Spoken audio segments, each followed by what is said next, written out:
नमस्कार मित्रांनो, लाडक्या बहिणींसाठी अत्यंत महत्त्वाचा निर्णय राज्य सरकारने घेतलेला आहे।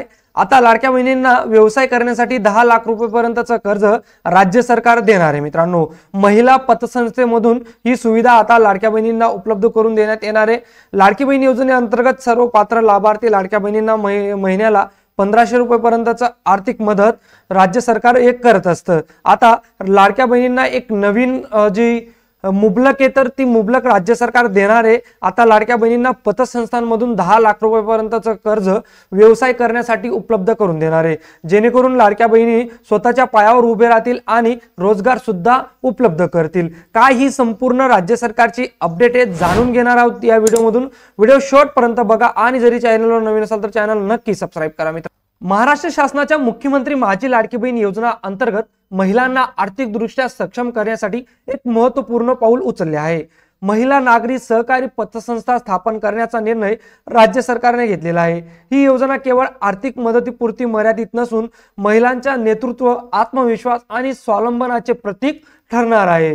महिलांच्या आर्थिक सक्षमीकरणासाठी आणि त्यांच्या उद्यमशीलतेचा चालना देण्यासाठी महिला स्वयंशाखा किंवा सहकारी संस्थांच्या माध्यमातून पतपुरवठा करणे या योजनेचा केंद्रबिंदू ठरणार आहे।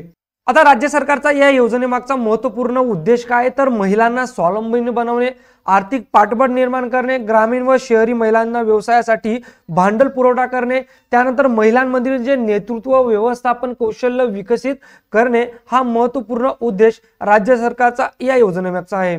मित्रांनो, अनेक महिलांकडे खूप नॉलेज असतं, स्किल असतं व्यवसाय उद्योग करण्याचं, परंतु आर्थिक प्रॉब्लेममुळे त्या महिलांचे जे स्किल किंवा त्यांचे जे टेक्निकल नॉलेज असतात तर ते कुठेतरी मागे राहत असतं। परंतु राज्य सरकारने आता या योजनेअंतर्गत त्या महिलांना आर्थिक मदत देऊन त्यांचं जे स्वावलंबन बनवण्याचं उद्दिष्ट आहे तर ते राज्य सरकार या योजनेअंतर्गत ठेवत आहे।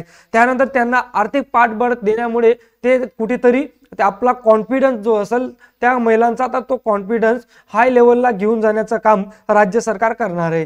त्यानंतर पतसंस्था स्थापन करण्याच्या काही अट व प्रक्रिया राज्य सरकारने नेमलेल्या आहेत। जसे की पतसंस्थाची स्थापना महिलांच्या सहभागातून पारदर्शक प्रक्रियेतून केली जाणार आहे। पतसंस्था स्थापन करण्यासाठी शासनाच्या 8 मार्च 2019च्या परिपत्रकानुसार खालील अटी लागू होणार आहेत। त्यात शहरी भागासाठी किमान 500 महिलांचा सभासद गट असणार आहे।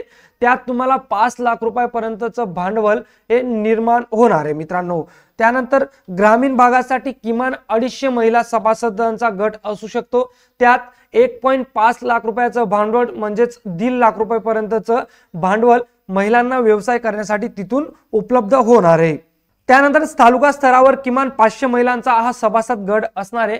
त्यात 5 लाख रुपयापर्यंतचं भांडवल फंड निर्माण होणार आहे। त्यानंतर जिल्हा स्तरावर 1500 महिलांचा सभासद जो गट येतो तो असणार आहे। त्यात जास्तीत जास्त 10 लाख रुपयापर्यंतचं भांडवल हे निर्माण होणार आहे। जिल्हा स्तरावर जास्त सभासद देण्यात आल्यामुळे तिथं भांडवल जी अमाउंट आहे तर ती भांडवलची अमाउंट सुद्धा जास्त असणार आहे, 10 लाख रुपये तिथं असणार आहे। तालुका स्तरावर 5 लाख रुपये असणार आहे, ग्रामीण भागात 1.5 लाख रुपये असणार आहे। तर अशा पद्धतीने हे जे क्रायटेरिया आहे पतसंस्थांचा महिलाचा तर तो राज्य सरकारने नेमून दिलेला आहे मित्रांनो।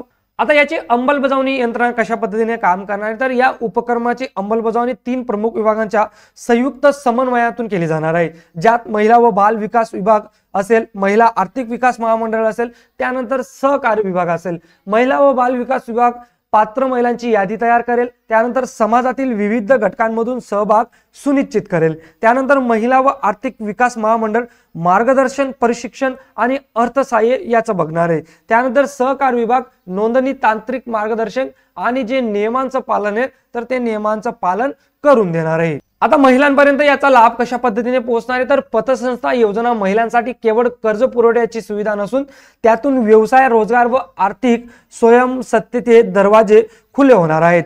महिलांसाठी लाभ काय होणार आहे या योजनेअंतर्गत तर व्यवसाय सुरू करण्यासाठी सहज कर्ज उपलब्ध होईल, स्थानिक स्त्री उद्योजकतेला चालना मिळणार आहे, आर्थिक निर्णय क्षमतेमध्ये देखील वाढ होणार आहे।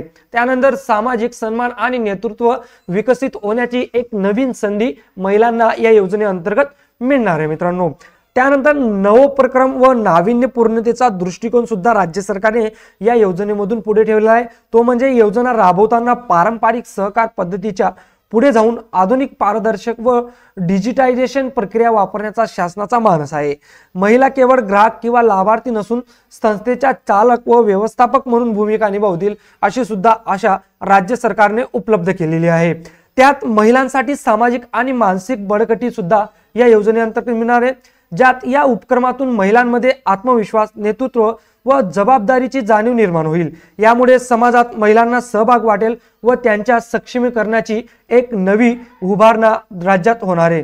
तर हे जे 10 लाख रुपयापर्यंतचं कर्ज आहे महिलांना, लाडक्या बहिणींना, तर ते उद्योजक बनण्यासाठी राज्य सरकारने केलेलं आहे।